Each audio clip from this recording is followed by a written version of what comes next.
This is Drop Tent Media Network. Seriously, Dad? Seriously, Dad? Two father comedians out of Philadelphia. Seriously, Dad? Dad? Seriously? Dad? Seriously? Seriously?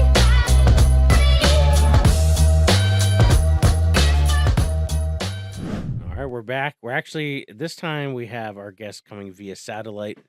I would say from Tel Aviv because I always remember that being on CNN. But Don't say that. Don't say No, that. not nowadays. Not nowadays. Pick a different country, please. Yeah.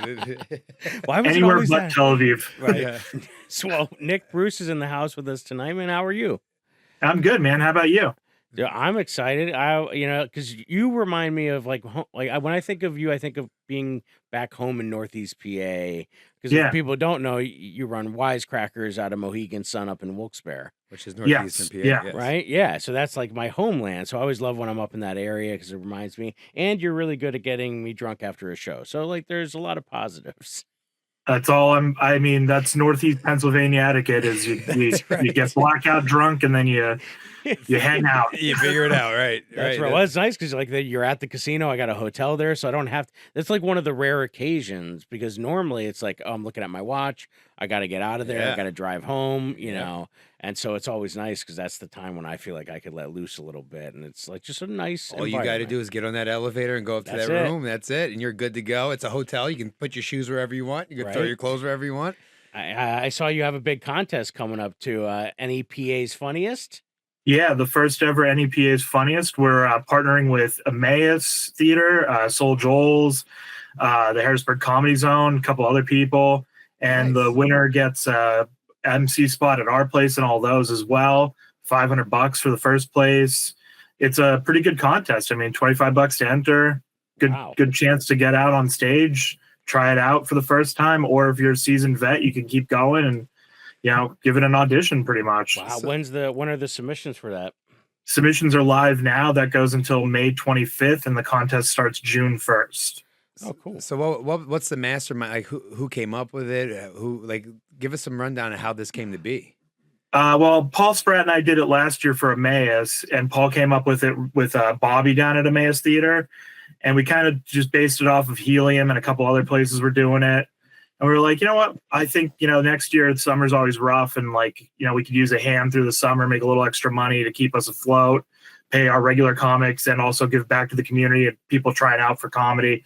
So I was like, you know what? I'll give it a try, see if there's people that want to give it a thing up here. Because everybody always asks for open mics, but an open mic night up here when we were doing them was just a nightmare. Like we'd have 10 people sign up, 2 show up, and then the crowd had nobody in it. And I was just like, I'm not showing up and working for free, for one person to get up on stage and then immediately go into an abortion joke and watch the 2 people that are in the audience, So I was like, all right, this time around, I'll make it a contest and see who actually is the funniest in the area. I think it's so cool because it is a great opportunity for comics who maybe aren't quite getting stage time beyond the open mic circuit to see kind of where they're at. And that, it's huge for that. So I'm sure we're going to have a lot of comics. And also for the comics who are on their way up or trying to get, if you don't win this thing, you can still end up on the other side really, really good, right? Like people are going to see you tell jokes. They're going to see you have a good stage presence. They're going to say, oh, this guy could probably host really well, or this gal could do this.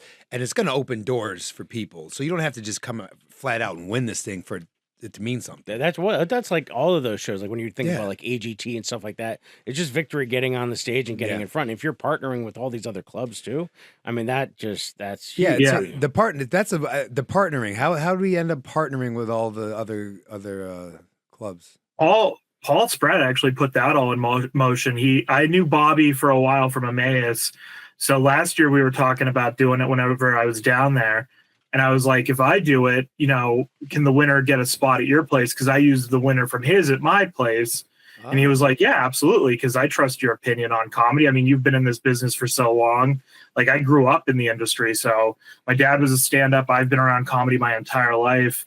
And it was just like, all right. I mean, so I actually came up with it the other night when I was sitting literally at this desk. I was like, I'm going to make a note sheet for all the judges that I have on mine of like things to watch for that the comics will be doing. Like, what's their stage presence like? How's their act? How's their writing? Everything like that. And I'm going to be like 1 to 10 or 1 to 5. I haven't decided which one yet. It would be easier. And that'll be a good basis. And then I'll also have like a notes section, and each comic will get a copy of their notes essentially from the judges. Great. And I'm trying to find like other veterans of the comedy industry like myself, or like other comics that have been doing this for a while, that can just help out on Sundays to judge and be like, hey, this person's really good, but I think they need a little bit more stage presence. I think they need a little bit more writing ability, stuff like that. Because I think that's a better critique of the thing than just, oh, this person didn't make it to the next round. Yeah, as someone who's been through some of these contests, that would be huge. I would have loved to have seen some feedback. It's like that's what I don't think is happening enough. And I know for me personally, I was very lucky that there were people that would come up to me at the mic, like people like Rob Stant would always come up to me after a set when I was first starting at Joel's, and he would always, offer me a thing or say something or give me a tag. And like sometimes that camaraderie, the stuff that people who do the cellar and sit at the booth there, like that stuff sometimes isn't happening enough. So people aren't getting feedback, because what they're doing, they're going to a mic, they're telling their hot take on the Gaza Strip. Yeah. And like the soulless people in the back of the room are laughing. Yeah. But if they were to tell that joke at a paid show at Wisecrackers in front of that audience, it wouldn't go well. It would go over like the Gaza Strip. Yes. I talk a lot of times about the journey, right? Because we were talking to someone and I was like, fall in love with like the journey, being in the car with the comedians, and that is a big part of it. Being in the car with someone going, yeah, you could probably take that a little more this way because it gets a little dark, and we should, bring them back to this. That's a huge part of the journey, is just that ranting and talking with your counterparts who are trying to help you and want to see you be funny and do well. Yeah. That's that. Like Neil and I were in the car last night. You and I have been in the car plenty. Just, what do you think of this premise? What do you think of that? Why don't you? And it's a big deal. It's huge. What was that like growing up with a dad who was a comic? Was he all like, did you guys have any of those kind of conversations, or probably not till you were older? Or? Not till I was older. I mean, no offense to him. I love him to death. But I mean, when I was a kid, he was never around. Yeah. I mean, he was always on the road. I mean, 362 days of the year, he was on the road. I mean, he was home for Christmas, maybe Thanksgiving, and Easter. Like, that was it. Wow. And I mean, I saw him, like barely at my birthday. Like, he'd be there for the day, but he'd be gone at night. And when I was growing up, we lived in Montclair, New Jersey, which was like just a hop over to New York. He was right through the tunnel and he was there. And at that time, he was the house MC at Dangerfields. So he was there 7 nights a week for 4 years straight, essentially. And then when he wasn't there, he was in Vegas or Atlantic City, Reno. He was on a cruise ship. He would go on cruise ships for a month at a time. So, and then when we moved to Pennsylvania, he was on cruise ships for 2 months at a time. He was in Vegas for 3 weeks at a time. He was in Reno for a week at a time.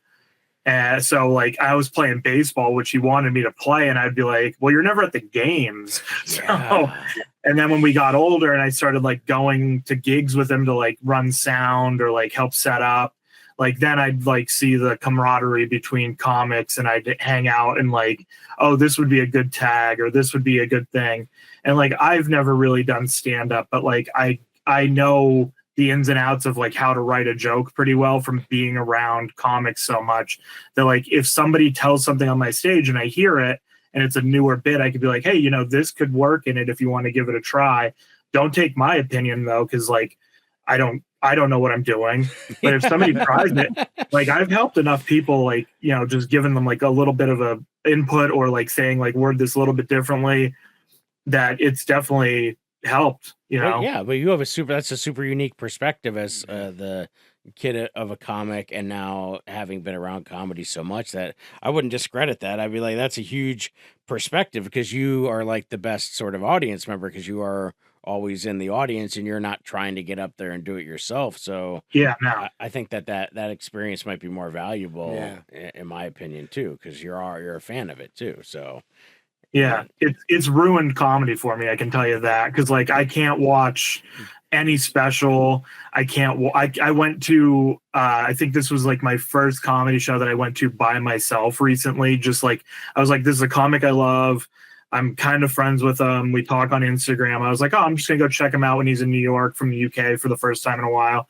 And I go to the show, and the people next to me were like super excited to see him. And I found him funny, but I realized that the people next to me were laughing really hard. And I was sitting there like, oh, that was a good joke. Yeah. That was a setup, but the like that. punchline could use a little bit of work. And I was like, I feel so jaded right now. Yeah.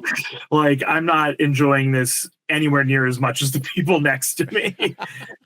I mean, that makes sense. You're like critiquing it 100%. I did when you were younger and your dad was doing all this traveling, were you like, fuck yeah, my dad's a comedian and he's out there entertaining and making people laugh? Did you get that? Or were you just kind of like, yeah, he's not around. He's not in my game. Yeah. I mean, when I was younger, I kind of just thought that like I knew he was an entertainer. I didn't know like the celebrities he was hanging out with, or like he's worked with Tim Allen. He was with Ray Romano coming up. I mean, when he worked at Dangerfields, I mean, he was very close with Rodney to the point that he was one of the roast masters at his birthday. So like, I mean, he's been in the business so long that he knows everybody. Yeah. And it was like when I was a kid, I didn't know who he was hanging out with. And now as an adult, I'm like, oh, you were like in it. You were like in the thick, cutting through the vines with everybody. And there's a photo on my old desk of him with Barney and whatever the female dinosaur is from Barney at like a kid's birthday party, the yellow one. I don't remember her name. Bebop? Boop? Something with something like that. No idea. But it's them. It's my dad. He's holding a beer and he's sitting between the two of them. And I think I posted it to my Instagram, but I was like, when I was growing up, I thought this was the celebrities my dad was hanging out with. Dude, but I feel flashback. It's just a kid's birthday party that I was also at. But it just was funny to me because like my dad would be like, oh yeah, I was with so-and-so and I didn't know who it was. And now I'm like, oh, my dad was like in it. Like, yeah. He was hanging out. Do you have siblings too, or I have a younger sister. Yeah. Do you think your dad would change? Do you think your dad now would say he would change anything about that, or was he happy with how it all kind of shook out? I don't know. I never really asked him about it because I never really wanted to like make him feel disappointed that he didn't do. That's a good son. Because like he was a good dad. He did right by us. He still does right by us. But like, I like to bust his balls. Like, oh, you made me play baseball, but you were never there. But like, when I was a Boy Scout, I mean, any camping trip that I went on, he was there for it when I got older. And then like, I remember we went on a 20-mile hike and my dad was a pack-a-day smoker. Oh yeah. And he was, he was there hiking the 20-mile hike with us. And I was like, I smoked at the time. He didn't know, but I was like, I'm rough. And he's doing better than me. And this was like a 50-year-old man, like a pack-a-day smoker. I'm like, man, he is chugging. Nice. Dude, was he always cracking jokes even on like the trail and stuff like that? Yeah. Like, oh yeah. Always. Yeah.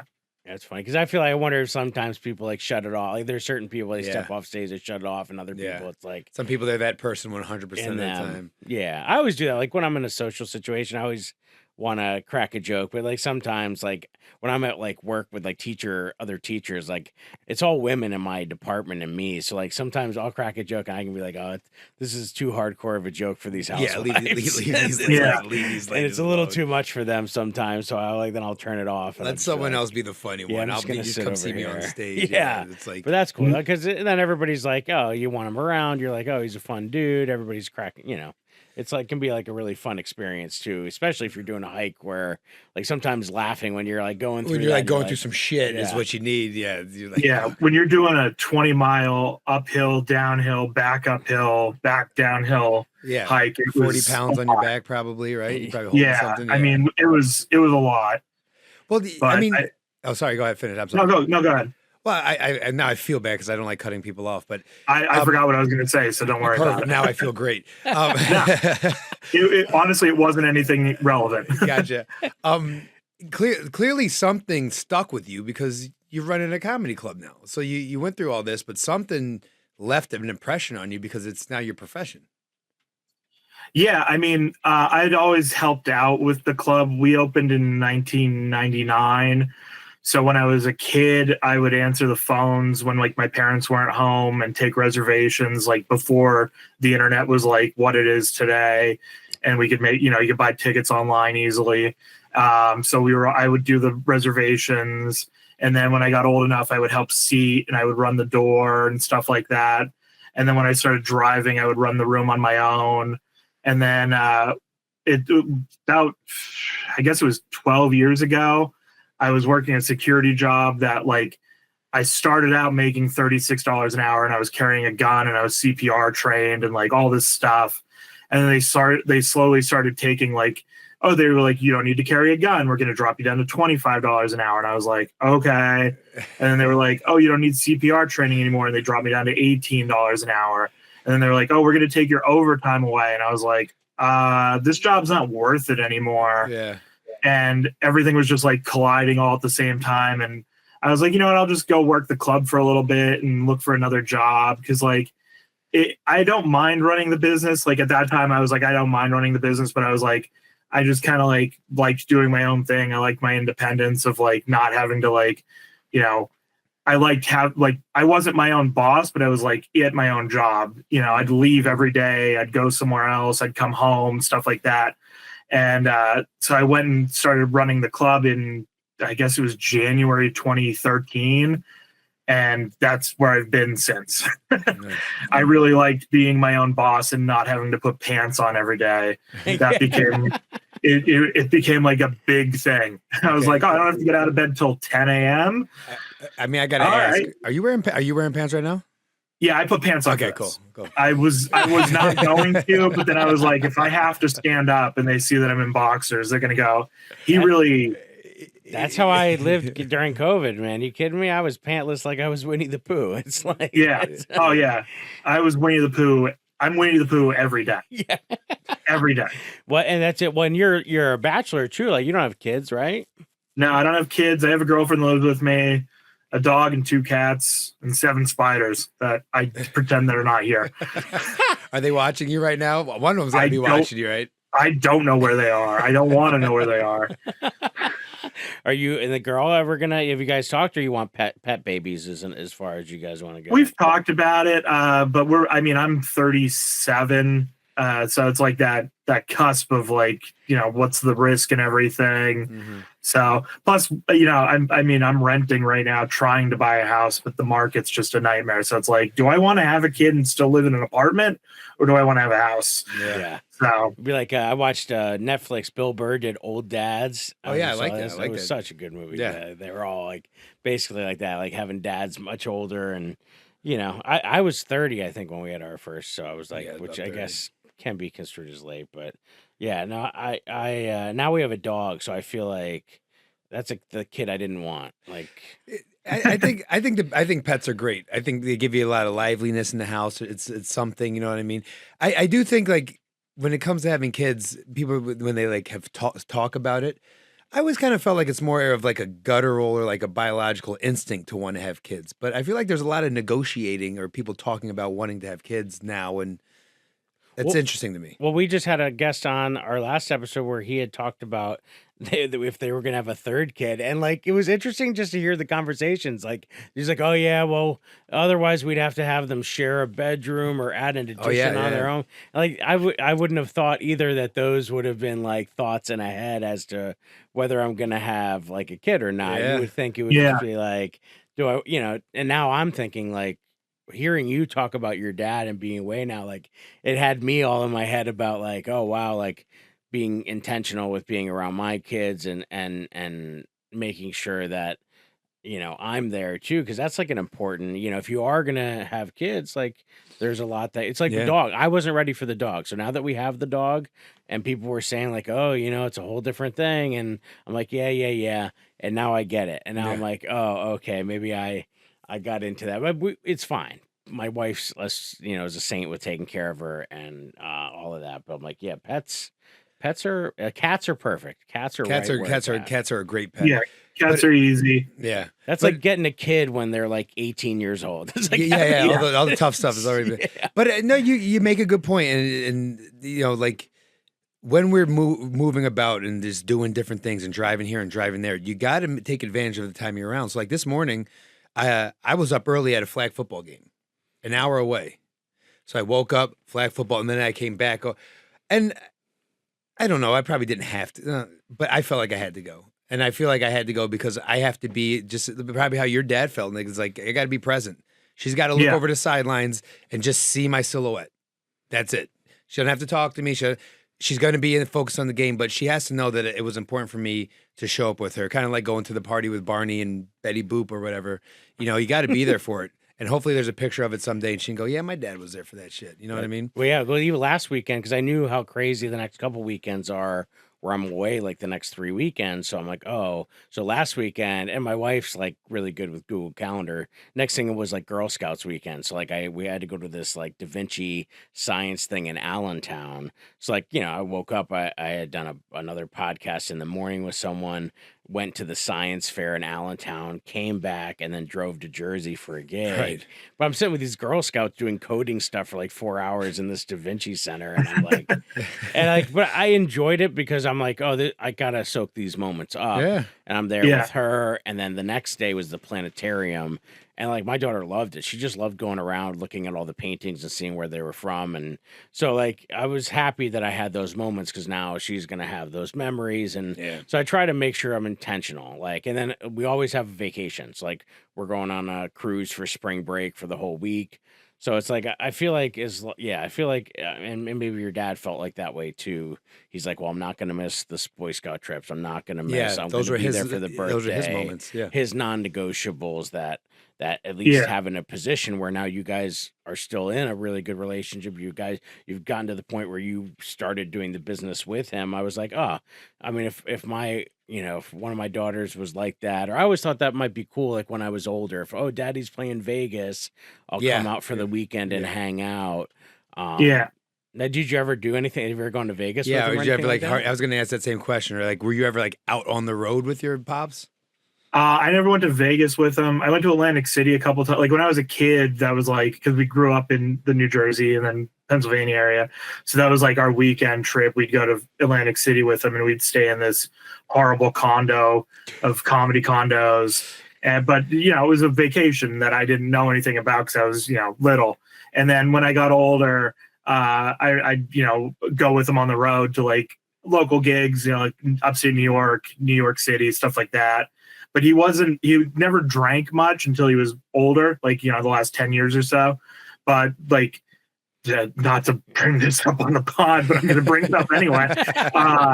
A couple years before the pandemic, he had this bit of a problem where he'd bring road sodas with him. Oh, shit. And I'd be like, well, I'm driving. So he'd have a couple cocktails on the way back from the gig with whatever comic we were driving with. And I was like, well, this is a good hang, but thank fuck I'm driving. Yeah. Well, that's Northeast PA for you too, up there. That influence of road sodas, roadies. Northeastern PA. My dad. I can remember one of my friends' dads driving us to like Six Flags or like Dorney Park, and like he had one of those little coolers that like slid on the side. Yeah, and I think he was drinking non-alcoholic, but he had to have a beer, even if it was like an old Duels. And there's just something about that for some guys in like a certain generation where they're like, oh yeah, I gotta have this road soda. I remember my grandpa. We were going from New York City to the Adirondacks. I remember him drinking 2 beers in the car ride. Producer and friend Neil Wood here. Brief commercial break. Hey, how you doing? This is Neil Wood, one of the co-owners of Drop 10 Media Network and who helps run Biggest Little Comedy. You can check out all the other stuff we do at drop10.com. We've got podcasts, live comedy shows, and so much more. Go over there, support your favorite podcast, follow them, subscribe. We appreciate it. Again, we're 100% DIY, just a bunch of creatives trying to make it in this. Give us some feedback. We always enjoy a little feedback. Thanks. Seriously, Dad? Seriously? Well, last just night being like, what the last night I fuck? was when I got back from the hotel, I stopped at like a Sheetz and grabbed a can of beer, and I was waiting for like my DoorDash dinner to get there. So I'm like sitting in my car drinking, and I'm like, oh my god, the engine's on technically because I'm like playing it through my Bluetooth speakers. I'm sitting here with a paper bag. Wow. Oh man, you are Just checking all the boxes, bro. And I'm just drinking. I'm like, wow, this looks so much worse than it really is. Like, I'm parked. I'm not, like, I was like, I can't take the keys out of the ignition because it's a fob. So it's like, I can't even, maybe I should sit in the Then I had a thought, like, maybe I should sit in the passenger seat. To make it, then you're waiting for the driver to come So out. I was like, God forbid, because I'm a teacher. And I'm like, well, that'd be like, that's why for me, like, that's why I talked earlier about going, like, when I do your shows, I'm excited because I feel like I get to hang. Because a lot of times I'm like, oh, I got to rush home because I got to get up Gotta get out of do there. whatever. And that's nice because then my wife will come too sometimes and stay over for one of the nights and get away. And so it's kind of nice if you can incorporate your kids. Like, Yeah. So I think that's, and as long as there's a pool, my kids know no different. They're like, oh, there's a pool. Let's do this. Oh, And you it's get a fun. kid in a pool, you're fucking good. There's a You pool know? there, Yeah. you're good. Most of your problems are solved. Yeah. Most of your problems are solved. So I feel like I got to ask you this because you got to have one story about your old man and somebody. And I'll let you even leave it. I wouldn't like if you left the person anonymous. But what's the best story you remember from your dad and another comedian that like replays in your head over and over, or always makes you laugh? You got to have at least one. I mean, I have a couple. I mean, there's the good story I remember my dad telling me is he was on the golf course when Ray Romano got the call that he was getting the Raymond shot. Like, everybody loves Raymond. No shit.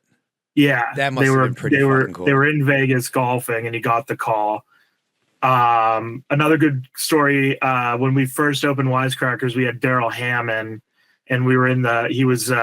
He looks at me and he goes, "Do you like tequila?" And I was like, "Yeah." And he was like, "Go see if they'll give us a bottle." And we're ripping shots in the back, and he got the call to be the voice of SNL. So that's another good story. Wow. So Wilt's, sorry to cut you off. Wilt's, you guys are going back and forth, ripping shots, telling stories, laughing. He's like, "Oh, hang on, my phone's ringing," and he picks it up. But it rang a couple of times because it was like 10 o'clock at night, and he's like, "Why is my agent calling?" And he just like threw it on the table and didn't care. Wow. And then he's like, "I guess I should pick this up." And he picks it up and he's like, "Yeah." And it's just, and the weird thing is he's got like these like stubby little fingers. They all look like thumbs kind of. And he's like holding it like a brick. And he's got a shot of tequila in the other hand. And he was like, "Oh, okay. All right. Yeah, that sounds cool." And he's like, "Okay." And then he just hangs up and he turns back and he goes, "Get them the voice of SNL now." And he just does the shot like no break. Wow. I was just like, okay. That's cool. But it was pretty funny. I was like, that's very, very. And then he goes, "I gotta go on stage," and he just walks through the doors and goes on stage. That would be a probably surreal experience. So with the Ray Romano, did Ray flip out, or was he like, "All right, cool, well, I guess we'll start next week"? Or was he like, I mean, it was like the flip, like early, like brick phone days, like big bricks. And I remember like my dad said that somebody came on like a golf cart and was like, "You got to call at the clubhouse, at the clubhouse," Yeah. and he was like, "Oh, I guess I'll turn my phone back on and call." And they were like, "Oh, cool." And I mean, he was like super excited about it, like that the pilot got picked up and everything. So, wow, yeah, that's a pretty. and then a bad story is in the 80s, Tim Allen and my dad were doing, this is like right when Bud Light came out, I think. And they were doing like a promotional tour for it. And they had like this big van that was like painted with like Bud Light logos and stuff. And they were doing like a comedy tour and like radio tour. And they had to be up at 8 o'clock every morning or 6 o'clock every morning to do like drive time radio. And in the middle of the night, they were in two separate rooms in this like sleazy motel. And in the middle of the night, my dad got up to go get ice or something. And he sees that the van's gone. And he's like, "Ah, that's kind of weird." And then he gets up the next morning and the van's still gone. And he had to get a taxi to go to the radio station. And they're supposed to park this big Bud Light van out front with like the logos all over it, so everybody sees it driving by the studio and stuff. And then he gets back to the vent, the hotel. It's still not there. Showtime comes around for the comedy show that night. Van's still not there. He goes to the show. Tim's not there. The van's not there. And he's like, where's Tim? Did they ever Took find the out? van, left, came back 2 days later.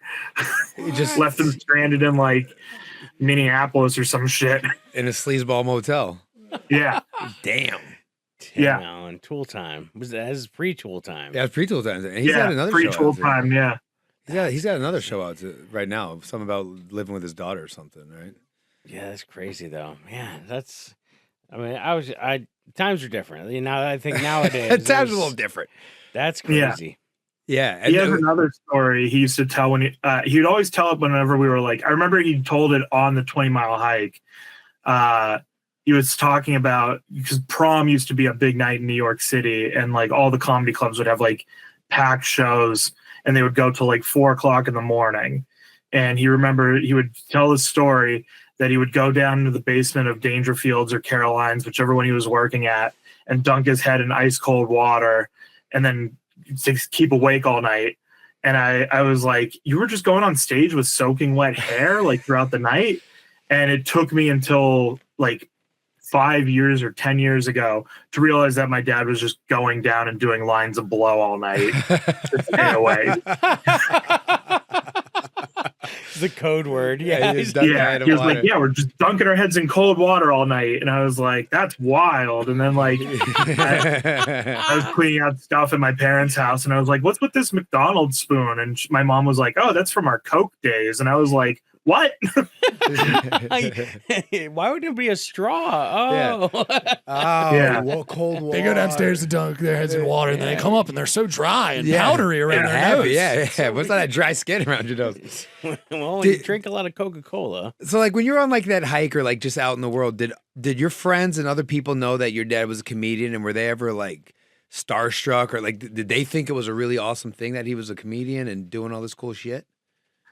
I mean, when I was a kid, like none of my friends knew my dad was a comedian, but I don't think any of them like knew what that meant or anything really. Because like I grew up in like a small like hick town kind of thing. Like my friend's perspective on comedy was like, you know, the blue collar comedy tour and stuff like that. So they didn't know like the difference of comedy and comedy. Yeah, it So- wasn't like a career day position, you know. It was like Yeah, fireman, I mean, insurance I agent. remember he came to career day and they were like, what? You know, They're like, it's okay They if you're had- unemployed, sir. It's fine. You know? Yeah. He's like, no, they I had tell Bob the jokes. mechanic and then the lawyer and then my dad. And they're Yeah. like, You guys this are gonna doesn't want, make any sense. Yeah. you guys are want to keep this McDonald's spoons. They come in handy. They come in real Right. big handy. Yeah. They You changed them in demonstrate the ice water. 93 though. But I mean, it was like always like one of those things that like he was just, I mean, I remember he came to the career day and they were like, I don't get what comedy is. It was just weird. Yeah, well, it probably wasn't a local comedy club. Was there a comedy club near you guys where you were at that point in your life, or No, not until we opened in the late 90s. Yeah. I mean, in New Jersey there was one, but I don't think he did. Like none of my friends growing up, like in New Jersey, like their parents were all. I mean, one of my friends' dads was like a brain surgeon or something when I was in New Jersey. So, like, and then another one, his dad was either a baseball player or an umpire, and his grandfather was Yogi Berra. Really? We were just talking So- about Yogi Bear on another episode too. What are the chances? Okay, hold on. In the past 5 years, I don't think I've heard Yogi Berra's name. In the past couple weeks, I've heard Yogi Berra kind of nuts. Yeah, we had a comic on, John Montag, and he was telling a story about he actually met Yogi Berra, and he Something said like he a was- carnival or something. Yeah, and he something said like that? he's like, oh, you know, my son's a catcher. You got to meet him, and he's like, oh, do you hit left-handed? Yeah, and then he was like, no, he's like, too bad. Yeah, And yeah. just And walked then, like, away. walked No, away. he said, well, What what good good are are you? you? Something What like good that. are you Yeah. then? Never meet your heroes. Never meet your heroes. Oh my gosh, that's amazing. And then he Yeah, shows up again.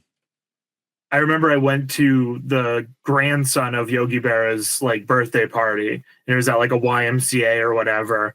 And I remember my dad was home that weekend, and he's like, "Oh, I'll take Nick to that. I'll take him to that." Yeah, we're gonna And have my mom's Barney. like, "No. Barney's gonna I've come taken too. him to every birthday party. I'm taking him to the one where Yogi Berra is going to possibly show up."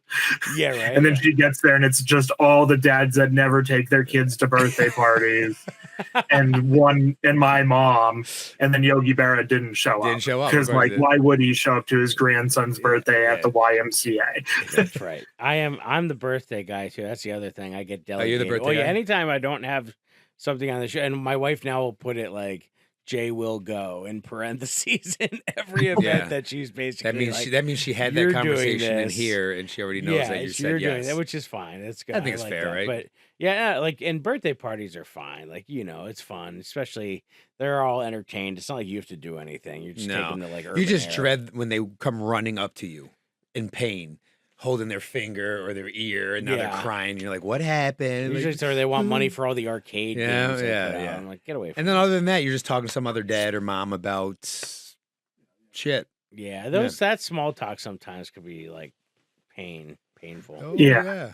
Oh yeah. The small talk at a fucking kid's birthday party. At a kid's birthday party. And imagine you're waiting for Yogi Berra to show up, and he doesn't show up. You're like, this is awesome. Now I gotta keep talking with Ralph over here. Like, this guy. Yeah, this guy's still talking. Where's Yogi? That fucking sucks. How did you guys end up in northeastern PA? My mom was from originally from here, so her family's all still here. So when we were moving out of New Jersey, she's like, "Well, you're always on the road," to my dad. And she was like, "I want to be closer to my family in case I need anything." Okay. And it also, like, the town we moved to was like the perfect intersection of 80 and 81.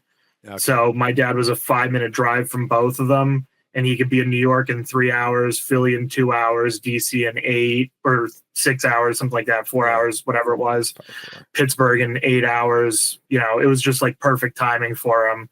So he was like, "Oh, that works, I guess." And it was cheap because at the time we had no money. I mean, the place we were living at in New Jersey, like Montclair was like becoming like the new part of New York. Yeah. People were moving out of New York and moving into Montclair because it was like, you're just over the tunnel, over the bridge, train right away.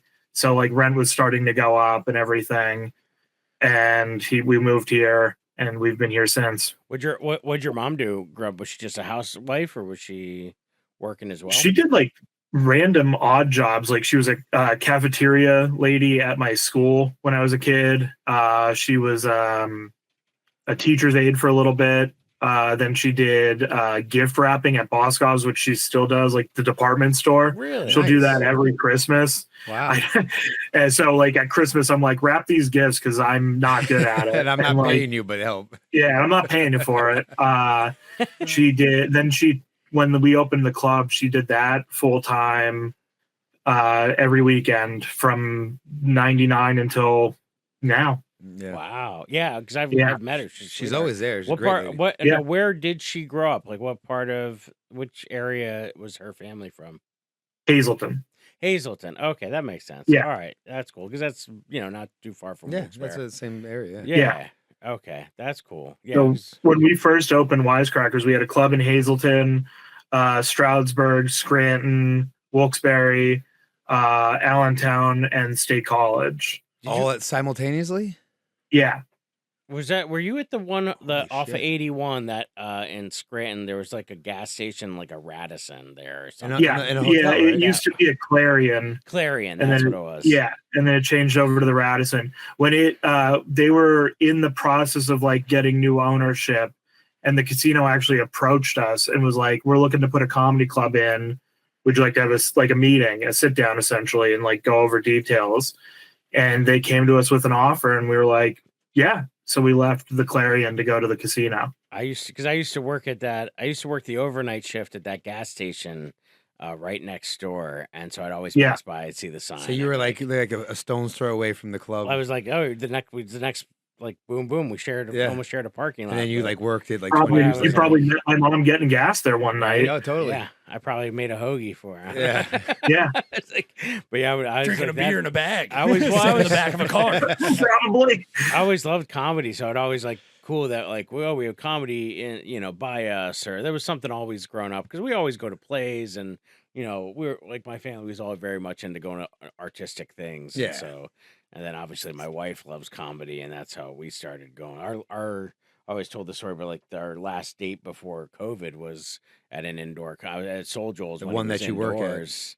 Yeah, right. The One one that yeah, you the one work that I at, now yeah. work at now. But it was just that whole concept because that's what saved us through the pandemic was like being able to like laugh because man, Yeah. like Impractical Jokers. I always credit them with saving my life because of just you could have him on the TV, the kids could be in the background. Like now, is your dad's act? Was he like? Could you listen to his act, or was he dirty? Or He actually has two different sets. He has a clean and a dirty set, and both of them like he can change both of them to be clean or dirty. Yeah. That was the perks of him working for. He started in 85 or 86, and he's got probably 4 or 5 hours of material. Oh, I'm sure. And he still writes on occasion, but it's not like he's trying it out anymore. He is fully retired. He just watches the news and calls me and asks me if I've seen stuff about the news. And I'm like, no, I've given up on news. he'll host every once in a while, right? Yeah, I've seen him working. Yeah. He's filling in for me on Friday night because I'm going to a concert. So he might get up and do some stage time, but he mostly just does crowd work now because that's like what he's been doing the last couple of years and he's really good at it.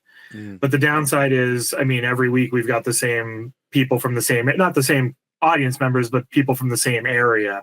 So it's, hard to do a riff about something that's the same area. Right. Now, you brought me to a territory that I got to ask you this.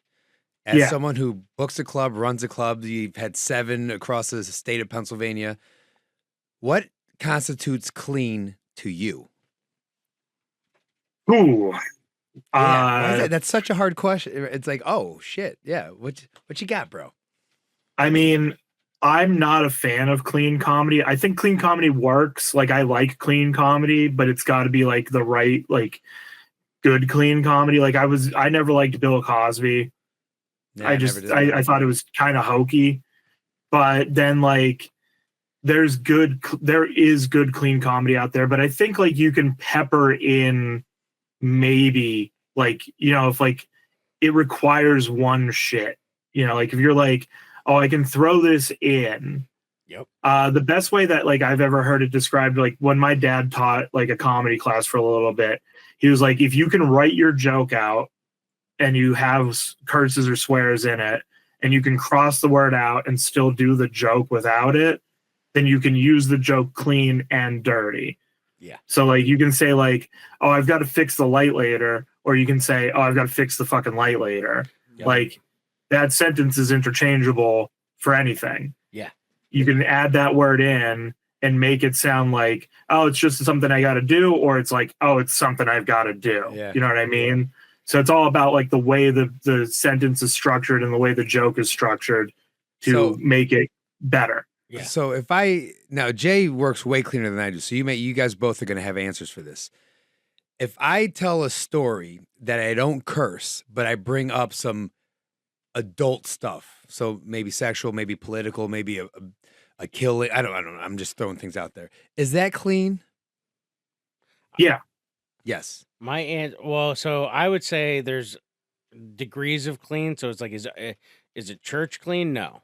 That's you're Okay, not church clean, not church because clean. You can't be doing innuendos. My thing would be like, because then when you get to clean, you have to say, well, what are the restrictions? So almost like if I'm doing an act and it's clean, like I did at a church the other day. It was a church fundraiser. It was in this Catholic school attached to the church. Jeez. But they were drinking, so they were bringing beverages with them. So it didn't have to be church clean, what I found out, because they were drinking. It just had to, you couldn't be explicit. So they didn't want to hear No F-bombs, the no fucks, F-bombs, no and they shits. didn't want to hear explicit language, of like women's genitalia. Okay. Like things like that but you could have some fun and you could do what you were saying. You'd have been fine. So if you're in that situation and you're like, so we're doing what grown-ups do and, I finished and there was a bit of a mess. Is that clean?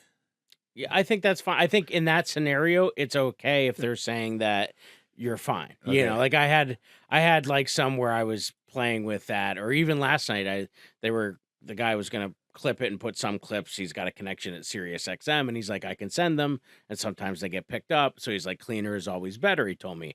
So like I had one where I talk about like teacher rage rooms, and I'm like, oh, and the last after I beat the copier or whatever, I said the last room is a place that looks like my principal's office, and usually I take a shit on his desk and then I go home.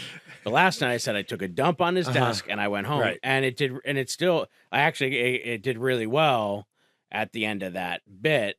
And I was like, that was the first time I did it without saying shit. And like, I'm like, oh, so I don't have to say It is interesting when it shit. works without you using the bad words. And right? I'm like, oh, I don't have to say that, because I could count how many times I would curse. Like I do curse now a little bit, yeah. but like I can tell you how many times and when I'm going to curse because it's intentional. It's like, oh, my daughter said the F word, but I only say it once, and I reference it like 3 or 4 times by just saying the F word. So will you say that F word joke when you do your not the board teachers, when you do like the teacher shows, will you say the actual F word, or will you just say F word? No, if it's a school and they're paying me to come in like during the day, no, I won't say it. Okay. Yeah. I'll just say the F word.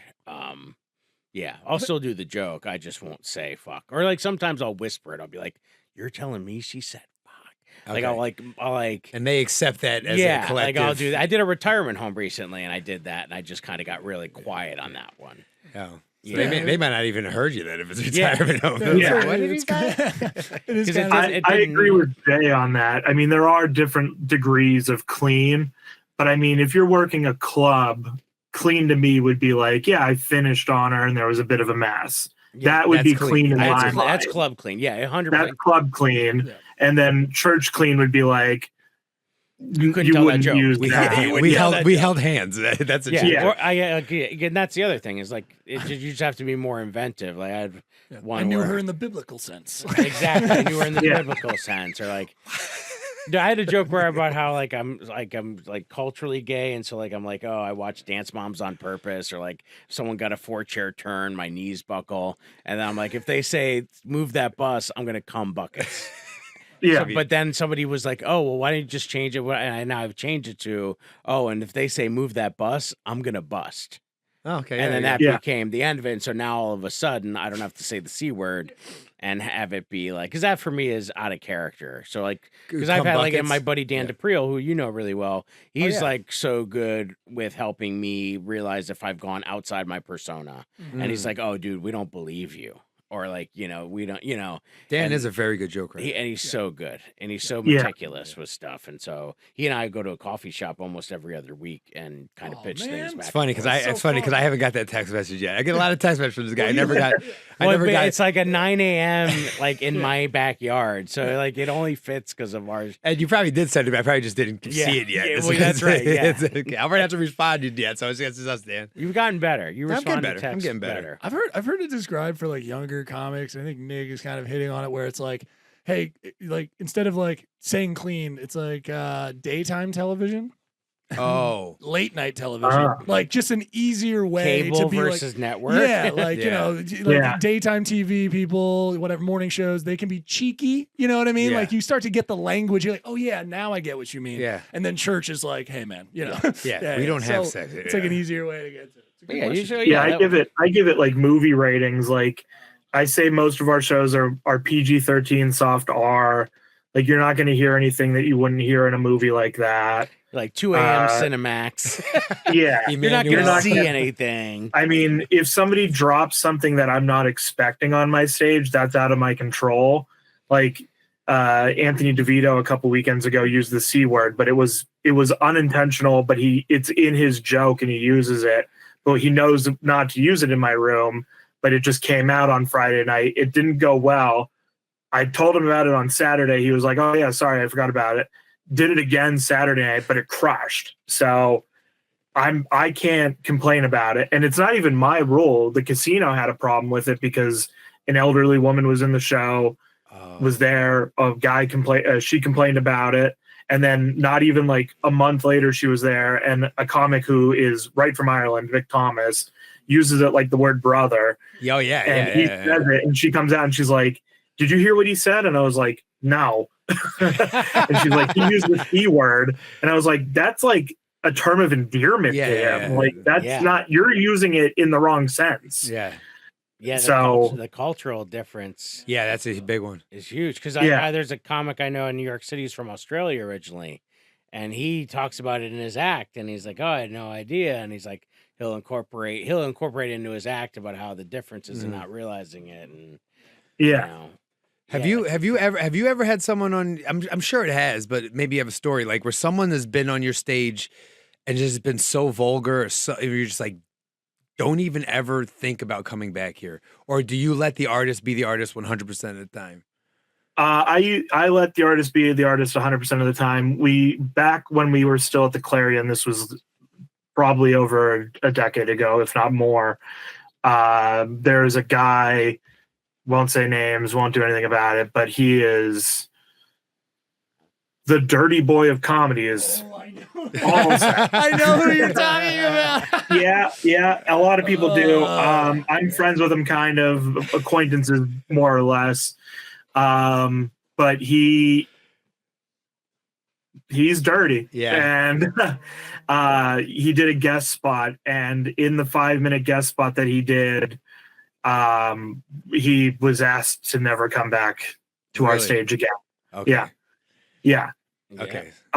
He is best for bachelor parties or VFWs that don't know what they're signing up for. And then when they sign up for it, they're like, oh, we probably should have looked into this a little bit more. It's okay. I'll say it. Roseanne Barr. No. It's like some weird guy. No, Triumph. You know what he did. No, yeah. That's right. That's tough. It's tough. Man, well, this is great. Well, as we're wrapping up here, we always give an opportunity to plug. I know we did a little plugging in the beginning, but I don't think we mentioned how they could sign up. Is there a specific website for the NEPA Funniest, or? We do have a new website. I forgot the name off the top of my head, but if you just go to wisecrackers.biz, B-I-Z, and you scroll down, it's a big purple box and it says NEPA's Funniest. You click that. There's a submission there. You pay for it, and then you'll get an email with the form. If you don't get an email, check your spam. And if you don't have it, I'll follow up with you as soon as I get the thing. A day or two later. I've been hounding a couple people that haven't replied yet. But so far we're doing pretty good. We've got 20 some signups, so hoping to break 100. That'd be pretty cool. Yeah. But yeah, I mean, 20 right now. I wasn't expecting that within the first 2 weeks or so of being signed, like open. So that's great. Is there anyone who's not invited, like who you wouldn't want to be in the contest? There is one person that's not invited. I will not say names. I am not a shit talker. They know who they are. Okay. But you're saying that it's open for anybody. That's what I'm saying. It's open for everyone. It's open to anyone. Yeah. I mean, if you're an amateur comic, comic that's seasoned, somebody that, your friends are just like, you're funny, you should try stand up, give it a shot. Just try it out. I'll get the direct link. So when you guys go into the description of this video, you'll see the direct link to sign up, and then I'll go to the show just to support as well. It sounds like a cool contest if you want to see a bunch of great stand-up. If you don't want to try stand-up and you just like to laugh, come out to one of our shows. We have 3 different comedians every weekend. You can see some of these beautiful faces there, both of these beautiful faces there, or if anybody's a comic on this, I don't know who else is on here because I don't know everybody on here, but anybody that's, I know and I book, I only put on the best. I don't try to, it's very rare that we have to switch comics. I think this is the first year in a while that I've had to actually change a comic last minute on a Friday. So That's great. It's very rare. You almost every time you pay for a ticket, you're getting the comic you're seeing on the flyer or on the website. Oh, that's great. That's awesome. And you guys are fucking great. I mean, well, I'm gonna plug this. I'm gonna plug some shit. First of all, Paul Spratt is fucking great. I think we all like Paul Spratt, right? I'm actually, I'm doing a show with him at Emmaus in the summertime. But Paul Spratt's great. Puts together some great shit. He does a lot of don't tell and such. But you guys are great also. You guys, you're friendly. Well, you're polite. You're welcoming. It's always a smile. It's a good fucking show. It's a good venue. I love being up there. Hint, hint. No, I'm joking. I love being up there. And if you're in the area, even if you're fucking 40 minutes away, go check it out. It's worth it. It's good. Nick, did Albert write you a handwritten note the first time he performed at Wisecrackers? No, I wouldn't. No, I don't. no, that know. was, I had a comic that wrote me a handwritten note the first time he performed at Wisecrackers and mailed it to me, and that was a little weird. That's Albert's MO. That's why. That's why I was wondering. Well, I did that to break into a lot of clubs. But I met you because Steve Bickle did your room. Yeah, and you came up to do a guest spot, and we were just like hanging out. And you were a good dude. You were cool. Who else was on? I think maybe Chris Monty was on that show. Who I'm a big fan of. I like him a lot. Yeah. And then a couple weeks later, you're like, "Hey, you want to come do this show?" And I was like, "Yeah, I do." That's all I ever wanted. Yeah, well, I love it because it's like, it's I mean, that's pretty much how my booking goes these days. It's like recommendations from another comic. It goes a long way with me.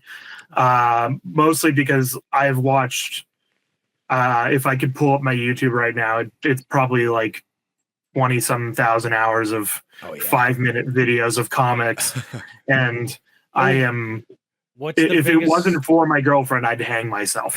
What's the biggest pet peeve you could say to someone who's submitting a video? Like that's a great. If somebody's going to submit a video to a booker, what's your pet peeve that you wish most people just thought of when they're submitting a video? Don't send me a private link. Don't send me like a hidden video. Send me a video that's made to the public so I can. I don't want to know that you're watching how many people watch the video. I feel like that's uncomfortable. I never even, because then I'm thinking you're tracking unlisted. Because I've heard people talk about that. I've heard people say they do that on purpose to see if someone watched it. Oh, I've never. I keep them unlisted just because it's like I mean, I think some of them I made. This is very interesting. I did not even think about it. I didn't think about who would be watching. I just keep it unlisted because there's no apropos of anything. I put other stuff up. I didn't think of. That's interesting. I mean, I'm not gonna say that that's how other clubs work, but that's how I work. That's a good thing. But if you send me an unlisted video, I will go and find other videos of you. Interesting. And I don't mind doing that because I just sit in my computer all day anyway, but it just makes my job that much harder to find a video of you. Interesting. Okay. I also feel like you're cherry picking your best stuff and your best video to send to somebody. And I want to see one where you bomb. I want to see one where you do great. Like I want to see, I want to see a full video. And I know comedy so well that within like if you send me a 5-minute video, like I didn't know Gary Sharp. And before I booked him, 5 years ago, when I first got his 3-minute or 5-minute video, I watched 3 minutes of it and I'm like, great, perfect. And I just closed the video. I didn't have to watch anymore. And that's like, I can watch enough of a video and tell within a few minutes if I like somebody or not. Nice. And if I think they'll work in my room. And that's kind of like how I go about it. Yeah. I am not a big fan of unlisted videos just because I feel like it's more of like I'm monitoring to see if I also feel like then you can send me a link that you are, making sure that this is clicked through the email and stuff like that. And it's just like, I know what you're doing and it doesn't bother me. I know it's like a thing of the game. You're just making sure that the emails are open and read. But at the same time, like you're sending me an email every week for a year straight to get booked. And I've watched other videos of you and you're not, at this point, I'm like, I'm not replying out of spite. Yeah, 100%. Okay, good. I love that. I'm glad I asked that. That's great. That's cool, man. Well, dude, thank you guys so much for coming on. And hey, hopefully people go to the website. We'll get people up there this summer to come watch these 100 comics face off and win some MC spots and some money. I think it's a great opportunity what you're doing. I think it's awesome. You're launching careers. Careers will be launched at the end of this thing. That's awesome. That's what I'm hoping for. Mm-hmm. Hoping to get something out of it for everybody. Yeah. So check out Wisecrackers. Get up there, Mohegan Sun. Let's do it. Yeah. Cool. Thanks for having me on, guys. Yeah. Thank you, my brother. Thank you for listening to Seriously Dad on the Drop 10 Media Network. Like, comment, follow, or subscribe to @SeriouslyDadPod on everything. Find the Seriously Dads on Instagram @AlbertDavisComedy and @Jay Yoder Comedy. Seriously Dad is produced, sound mixed, edited, and art directed by me, James Neal Wood. Go to jameswoodart.com or drop10.com for more. Seriously, lad? This has been a Drop Tent Media production.